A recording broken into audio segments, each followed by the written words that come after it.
welcome to my week 38 pregnancy vlog. This is coming a little late again. I'm really sorry. But yeah, it's here and I took my notes, so I'll just update you guys up onto 38 weeks. It's currently I'm 39 and 3, so I'm not going to update you over the last 3 days, obviously, because that'll be in 39-week vlog. But yeah, 38 weeks went really well. I had a really nice rest of the week, super mellow. We had, I want to say hi, Mama. Daisy wants to say hi. I haven't been able to film while she's napping the last, week because we've had people doing construction across the street. Here, look right there. Hi. Hi. I'm updating them about the baby in my belly. What do you have to say about baby? Baby in a belly. That's right. Good job. All right. Oh, what are you showing? Is that your firemen?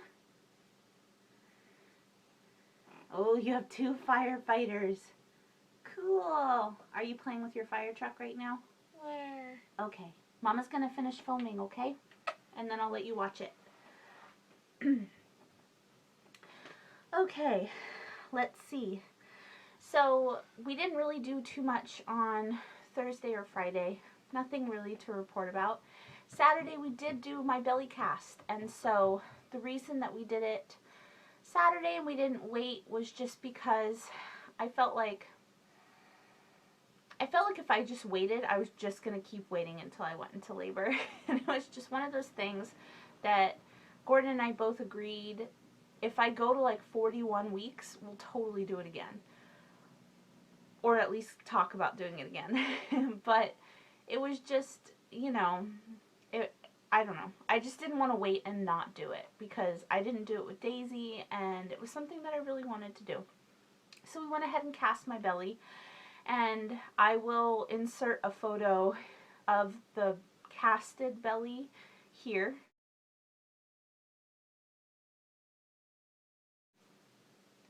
But we didn't film the casting process because honestly there weren't any hands to film.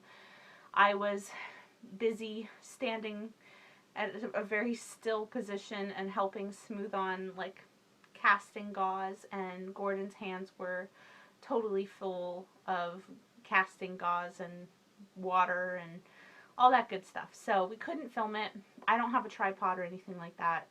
So yeah, it was pretty much just normal.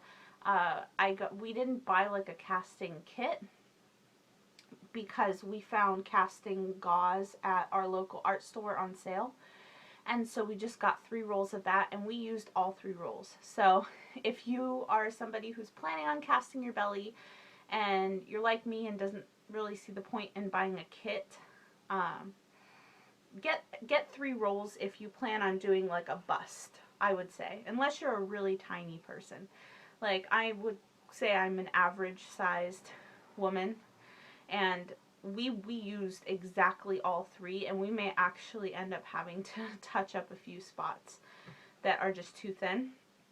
It was also both of our first time casting a belly, so there are definitely areas that probably didn't need as many layers as they got, and some areas that could have used more.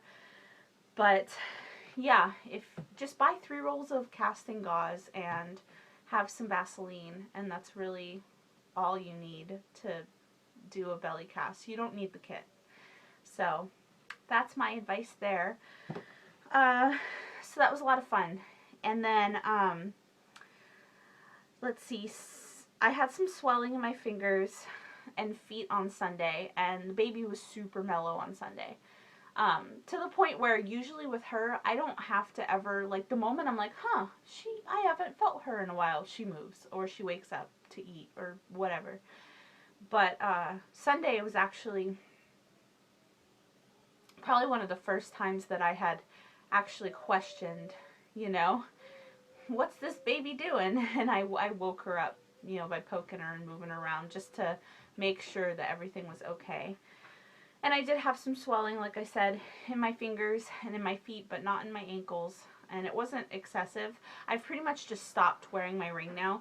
Not because my fingers are always swollen, but because they tend to swell at the end of the night, and then I take it off and I leave it on my coffee table, and Daisy comes and picks it up. And I'm just worried that it's going to get lost or misplaced, and I just don't want that to happen. So I've just taken it off and put it up on a shelf, and excuse me, after I have the baby, I'll put it back on. But yeah, let's see, lots of nesting that past weekend for Gordon. And for me, I was just super tired. Like Sunday, like I said, swollen, baby not moving much, me super tired. Gordon really nesty. It was pretty funny actually. Like he was going around the house cleaning things that he wouldn't normally clean and organizing, and it's just interesting to see nesting come out in your partner in such a different way, because like when I nest, I'm like I organize things because I'm not really at a point where I have the energy to do a lot of deep cleaning. I get really tired easily. So for me, it's like if I'm going to nest, it's going to be like an organizational project that I can devote like an hour to, but that's not like physically labor intensive. So that's my nesting. For Gordon, it's more like completing these like tasks, you know? Like our tomatoes got blight, and so we have a vegetable garden, and he went and he ripped out all the tomatoes, and it was like he didn't have to do it. They were dying, you know. He could have just let them go. They weren't going to infect anything else, because nothing else that we have in there can really get blight. We just have some lettuce and whatnot and cucumbers, but he is like he spent like an hour out there like ripping out tomatoes and just doing like little things around the house that, you know, I don't normally see him do. So I don't know, it was cool to see. Let's see, Tuesday we had our midwife appointment, and that went well. The baby's doing really good. She estimated the baby's weight at about 7 2/3 pounds. So we'll see. And this is kind of like a skill that my midwife is working on honing, and that a lot of midwives,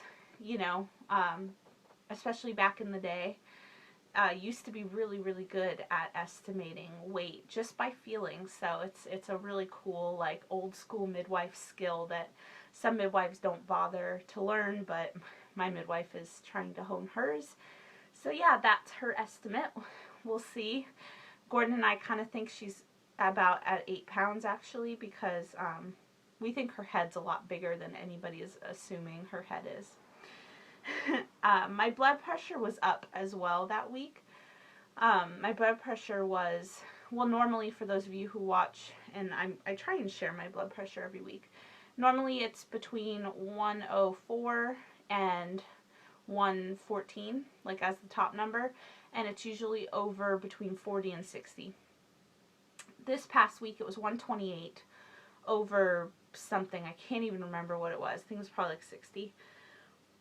Which is within the range of normal, but not my normal. So, yeah, but there was no protein in my pee or anything like that. I did choose to have a cervical check this week. I did not do it last week because I felt like if there hadn't been any change, I may have been a little disappointed, but I was pretty sure there'd be change this past week, and there was no change. So that was a little frustrating, I want to say. I wasn't disappointed, and I wasn't even disheartened. It was just frustrating, you know. It was just like, you want me to show your fire truck? Yeah. This is Daisy's fire truck. There you go. Mama's going to finish the video, okay? So yeah, you know, it is what it is. I'm going to have her check again this coming week, and if there's no change again, so be it, you know. I didn't end up, I'm already 1 could stretch to 2. I didn't end up going past 3 centimeters until my water broke. I believe the day that I was checked, that I went into labor with Daisy, I was 2 could stretch to 3, and my water broke that evening, and when my midwife came over and checked me after my water had broken, I was already 5. Could be 6. So yeah, you know, I'm not too worried about it. I was more just hoping I was a little bit more effaced.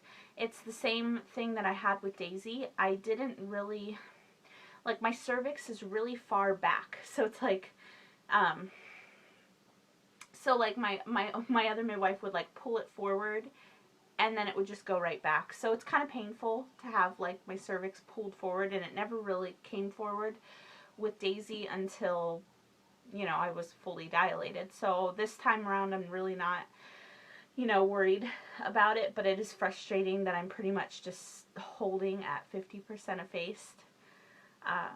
So yeah, you know, what can you do? Obviously, she's gonna come out. Like, Gordon just keeps reminding me, she will come out at some point. So yeah, it's, you know, it is what it is.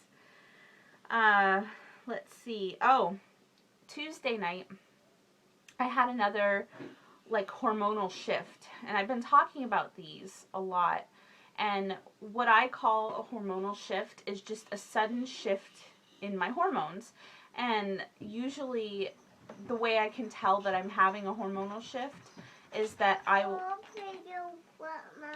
Okay, this is Daisy's orange truck, and this is Daisy's purple truck. See? They're very cool. Thank you. You're welcome. Oh, uh-oh, sorry. And so, yeah, I can usually tell I'm having a little hormonal shift when I get just a really sudden onset of nausea that isn't in the early morning or like right after I eat. Like, if there's nothing that would cause it and it just comes on super suddenly and then goes away.